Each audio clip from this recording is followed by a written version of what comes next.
وقال الملأ من قوم فرعون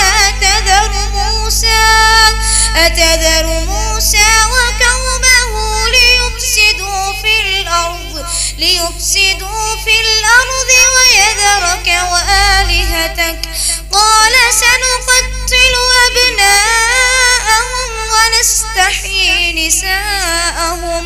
وإنا فوقهم قاهرون قالوا أوذينا من